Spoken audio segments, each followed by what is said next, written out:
이 책, 감정자유기법 길잡이는 지금까지 개발된 가장 성공적인 심리학 자조기법 중 하나인 감정자유기법의 기존 설명서를 새롭게 완전히 개정한 신판이다. 감정자유기법이 통증이나 스트레스와 같은 신체적 문제뿐만이 아니라 불안, 우울, 공포증, 외상 후 스트레스 장애와 같은 심리적 문제에 어떻게 도움이 되었는지에 대해 수천 명의 사람이 놀라운 이야기를 들려준다. 당신은 이 연구에서 사용된 증거 기반 감정 자유 기법을 차근차근 배워나가게 된다. 당신은 감정적 문제들의 숨은 뿌리를 찾아내는 법을 알아내고 감정 자유 기법의 기본 레시피와 그 밖의 여러 고급 기술들을 사용하여 이런 문제들을 완화하는 법을 배우게 될 것이다. 이 책은 통증, 두려움, 중독, 갈망, 체중 문제, 불면증, 죄책감과 같은 여러 다양하면서도 흔한 증상들에 대해 임상 감정 자유기법을 사용하는 법을 보여준다. 감정 자유기법이라는 치유의 열쇠를 통해 당신을 붙잡고 있던 수많은 문제가 너무나 빠르고 간단하게 완화되면서 삶의 새로운 가능성이 열리는 모습에 놀랄 것이다. 이번 책은 책의 형태로는 이전까지 볼 수 없었던 고급 기법들, 예를 들면 부드러운 기법이나 리프레이밍에 대한 장들을 담고 있으며 이와 더불어 스포츠 수행, 중독, 심각한 질병 및 아동에 대한 감정 자유 기법을 효과적으로 적용하는 법을 다루고 있다. 안녕하세요. 낭낭서가입니다. 오늘의 책은 대성의학사 출판, 최우석, 주동우, 류상욱 옮김, 도슨처치 지음의 감정자유기법 길잡이입니다. 지금까지 개발된 가장 성공적인 심리학 자조기법 중 하나인 감정자유기법 길잡이에 관한 서문을 낭독합니다. 감정자유기법과 감정자유기법 길잡이의 세계에 온 당신을 환영한다.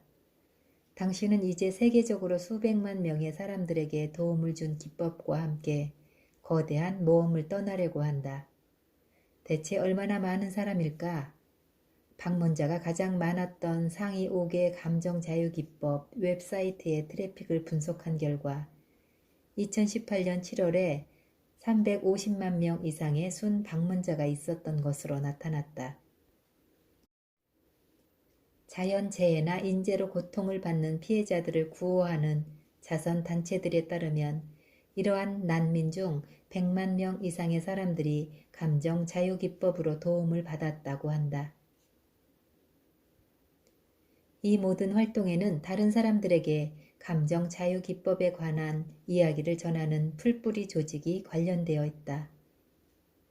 감정자유기법을 전파하는 임무를 담당하는 정부 조직이 있는 것도 아니고 감정자유기법을 광고하는 기업의 홍보부서가 있는 것도 아니며 감정자유기법에 관한 소문을 일으키는 뛰어난 소셜미디어 전문가가 있는 것도 아니고 감정자유기법을 밀어주는 제약회사가 있는 것도 아니다.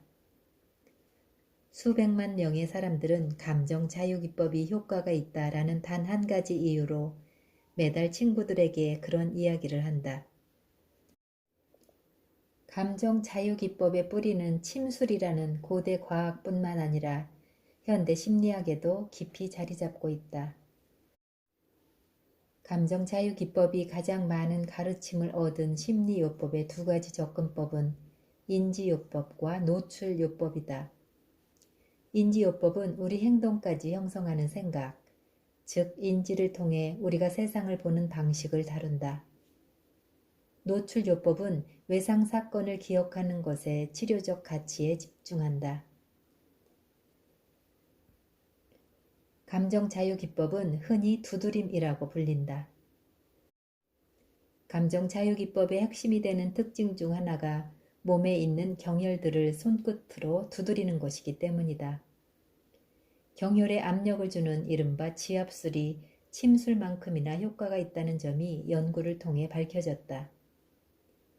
침술 이론은 경락이라는 경로를 따라 기가 우리 몸 전체에 흐른다고 가르친다. 질병은 이런 흐름에 장애나 혼란이 생길 때에 일어날 수 있으며 침술과 지압술은 이런 장애물을 제거하는 데 사용될 수 있다. 지압술이 왜 어떻게 치유에 그렇게 큰 도움이 되는지에 관한 많은 정보가 이 책에 담겨 있다. 몸에 대한 자극이 심리적 치유의 역할을 담당할 수 있다는 생각은 20세기 후반에 서서히 나타나기 시작했다. 1920년대 지그문트 프로이트의 동료였던 정신과 의사 비렐름 라이히는 감정적 외상이 신체의 특정 부위의 경직을 유발할 수 있다는 자신의 관찰 결과를 토대로 근육 갑옷이라는 용어를 만들었다. 조셉 웰피라는 선구적인 정신과 의사는 외상 후 스트레스 장애를 겪던 제2차 세계대전 참전 용사들을 완치시킬 방법을 찾으면서 그들을 치료했다. 그는 다양한 형태의 신체 자극을 시험했고 마침내 전투 경험과 같은 외상 기억을 회상하면서 폐 아래에 있는 가로막을 사용하여 심호흡을 하는 가로막 호흡을 하면 기억에서 감정적 내용이 제거될 수 있음을 발견했다. 그 기억은 여전히 남아있지만 더는 그 기억이 큰 감정적 반응을 촉발하지 않게 되는 것이다. 1960년대 초반 조지 굿 하트라는 미국 카이로프랙터는 침술에 입문하게 되었다. 그는 침술의 경혈을 침을 사용하지 않고도 두드리거나 손으로 자극함으로써 신체 증상을 성공적으로 치료할 수 있다는 사실을 발견했다. 그는 이 기법을 응용 근신경학이라고 불렀다. 라저 켈러헨이라는 임상 심리학자가 경혈 두드림을 노출요법과 결합하면서 혁신이 일어났다. 켈러헨은 응용 근신경학을 연구했고 정신과 의사 존 다이아몬드와 같은 다른 선구자들과 함께 경혈 두드림을 심리적 문제들에 적용하기 시작했다. 켈러헨은 먼저 이런 방법으로 공포증을 치유할 수 있음을 발견했다. 후에 그는 불안, 우울증, 외상 후 스트레스 장애를 포함한 다른 심리 증상들에 이 기법을 적용했다. 그의 기법은 사고장요법이라 불리웠다. 다른 치료사들도 경혈 자극을 실험했으며 다양한 기법들을 개발했다. 켈리헨의 제자 중 한 명으로 공학자이자 수행 코치였던 캐리 그레이스는 켈리헨의 사고장요법을 간소화해 이를 감정자유기법이라 불렀다. 사고장요법이 어떤 경혈을 어떤 순서에 따라 두드릴지 결정하기 위해 정교한 진단기법을 사용하는 반면 감정자유기법은 14경혈을 또는 더 적은 개수의 경혈을 순서에 무관하게 두드리기만 하면 된다. 사고장요법에서 진단 부분을 생략한 것이다. 크레이크는 동료인 에이드리언 팔리와 협력하여 온라인 설명서를 발표했고 이를 통해 점점 더 많은 사람이 감정자유기법을 배우게 되었다. 이것이 바로 감정자유기법 길잡이 초판이었다. 그리고 이 내용이 나중에 책의 형태로 출판되었다. 그가 은퇴를 발표한 후 동일한 형태의 감정자유기법을 감정자유기법 꼬마 길잡이라는 형태로 온라인에서 무료로 내려받을 수 있게 되었다. 감정자유기법이 심리요법 및 코칭계에서 점점 더 인기를 얻으면서 연구자들의 관심을 끌게 되었다. 연구자들은 감정자유기법에 관해 연구했고 감정자유기법이 공포증, 우울증, 불안, 외상 후 스트레스 장애와 같은 정신건강 문제들에 지극히 효과적이라는 사실을 알아냈다. 감정자유기법 길잡이에서 가르치는 감정자유기법의 형태도 바로 이런 방식이다. 임상 감정자유기법의 확고한 토대 위에서 감정자유기법은 이제 결혼, 가족요법, 꿈작업, 스포츠 수행, 조직개발과 같은 심리학의 여러 분야로 뻗어나가고 있다. 이제 병원이나 보훈센터와 같은 1차 건강관리 시설에도 진출하고 있다. 21세기가 지날수록 감정자유기법은 건강관리에 지대한 영향을 미칠 것이다. 감정적, 신체적 장애를 치유하는 데에 매우 효과적이기 때문에 건강관리 비용에도 큰 변화를 일으키리라는 전망이다. 이제 감정자유기법과 감정자유기법 길잡이가 어디에서 비롯되었는지 알게 되었으니 감정자유기법을 시작해보자. 우선 임상 감정자유기법의 과학적 토대를 설명하면서 감정자유기법이 굳건한 과학의 기반을 두고 있는 안정적이고 신뢰할 만한 기법이라는 점을 보여줄 것이다. 그런 다음 감정자유기법을 스스로 하는 방법을 분명히 설명할 것이다. 그 다음으로는 감정자유기법을 다양한 문제에 적용하는 방법과 더불어 삶에서 감정자유기법으로 최대의 효과를 얻는 방법을 보여줄 것이다. 감정자유기법을 감정의 자유로 가는 관문으로 활용해 온 수백만 명의 사람들과 마찬가지로 당신도 건강과 수행에서 그와 같은 혜택을 경험하게 되기를 희망한다. 감정자유기법의 기본 레시피에서 우리가 사용하는 첫 번째 경혈은 새끼손가락 아랫부분인 손날 후계이다. 손날 후계는 새끼손가락과 손목 사이의 살이 두툼한 부분의 가운데에 위치한다. 반대쪽 손에 네 손가락 끝으로 손날 후계를 두드린다. 손날 후계를 두드리면서 확원을 힘차게 3번 되뇌인다. 이렇게 하면 심리 역전이 바로잡히고 기본 레시피의 다음 부분인 순서 두드리기를 위해 경락이 준비된다. 이제 순서대로 각 경락의 기시혈이나 종지혈을 두드린다. 이 경혈들은 정수리인 백회, 눈썹 위인 찬죽, 눈가인 동자료, 눈 밑인 승읍, 코 밑인 수구, 입술 밑인 승장, 빗장뼈 밑인 수부, 옆구리인 대포이다. 집게 손가락과 가운데 손가락의 손끝으로 각 경혈을 약 7번 정도 두드린다. 힘있게 두드리되 너무 세게 두드리지는 않는다. 정확히 7번 두드릴 필요는 없다.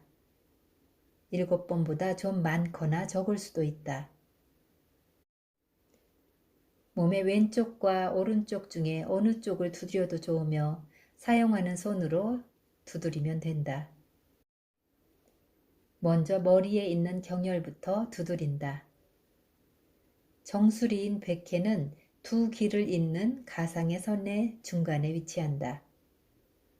눈썹인 찬죽은 코 바로 위쪽 눈썹 시작 부분이다. 눈가인 동자료는 눈의 가쪽 경계에 있는 뼈 부분이다. 눈 밑 승읍은 눈동자에서 약 2.5cm 아래 위치한 눈 밑의 뼈 부분에 있다. 코 밑인 수구는 코 아랫부분과 윗입술의 가운데 부분이다. 입술 밑인 승장은 아랫입술과 턱의 가운데 부분이다. 눈가인 동자려와 눈 밑인 승읍의 두 경혈을 찾으려면 손끝으로 가볍게 이리저리 눌러보라. 그러면 피부 아래의 뼈에서 살짝 오목한 곳이 느껴질 것이다. 그곳이 바로 정확한 경혈의 위치이다. 연구에 의하면 근처 피부를 자극할 때보다 경혈을 정확히 자극할 때 더 효과적이다. 그러므로 경혈 위치를 추측하거나 경혈 근처를 두드리기보다는 경혈의 위치를 정확히 알아두는 것이 가치 있는 일이다. 그 다음에 몸통에 있는 경혈들을 두드린다.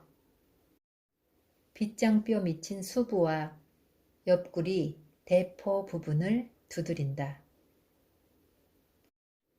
감정 자유 기법은 상기어구라는 형태로 노출을 포함한다. 상기어구는 경혈을 두드리는 동안 문제가 머릿속에서 떠나지 않게 해주는 짧은 어구이다. 여러 생각과 감정 사이를 이리저리 뛰어다니지 않고 작업하고 있는 특정한 문제에 경략을 계속 집중시킬 수 있게 해준다. 상기어구의 목표는 감정을 촉발하는 상황이 지금 당장 실존하는 것이 아니라 하더라도 그 문제를 경험 속으로 생생하게 끌어들이는 것이다. 예를 들어 시험 불안이 있는 경우 비록 지금은 실제로 시험을 치고 있지 않지만 상기어구를 사용함으로써 그 두려움에 계속 집중할 수 있게 되는 것이다. 그렇게 함으로써 실제로는 문제가 일어나지 않는 상황에서도 감정 자유 기법이 문제의 양식을 변화시킬 기회가 생긴다.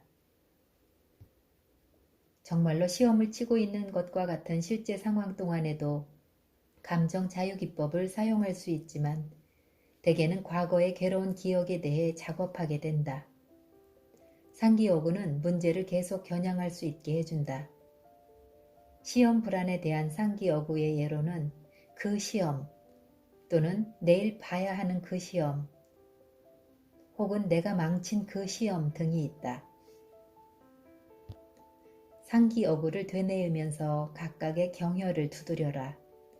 그런 다음 다시 문제에 동조하면서 주관적 고통 단위를 다시 평가하라. 이전보다 주관적 고통 단위의 점수가 훨씬 낮아졌을 것이다. 이제 기본 레시피의 모든 단계를 요약해보자. 1. 주관적 고통 단위 수준을 평가한다. 2. 준비 작업 문구에 문제의 이름을 넣는다. 나는 비록 내가 망친 그 시험이 있지만 나는 나 자신을 깊이 그리고 완전히 받아들인다. 3. 준비 작업 문구를 3번 되뇌이면서 손날, 후계를 계속 두드린다. 4. 상기어구를 되뇌이면서 나머지 8경혈을 두드린다. 한 경혈당 7번 정도 두드린다. 5. 주관적 고통 단위를 다시 평가함으로써 결과를 검사한다. 간단하지 않은가? 이제 당신은 단 몇 분 만에 현재의 나쁜 상황을 헤쳐나갈 수 있도록 도와줄 뿐만 아니라 옛 기억의 감정적 아픔을 효과적으로 중화시킬 수 있는 도구를 얻었다. 몇 회의 두드림을 하고 나면 당신은 힘들이지 않고 기본 레시피를 외울 수 있게 될 것이며 일상에서 자주 기본 레시피를 사용하는 자기 모습을 발견하게 될 것이다.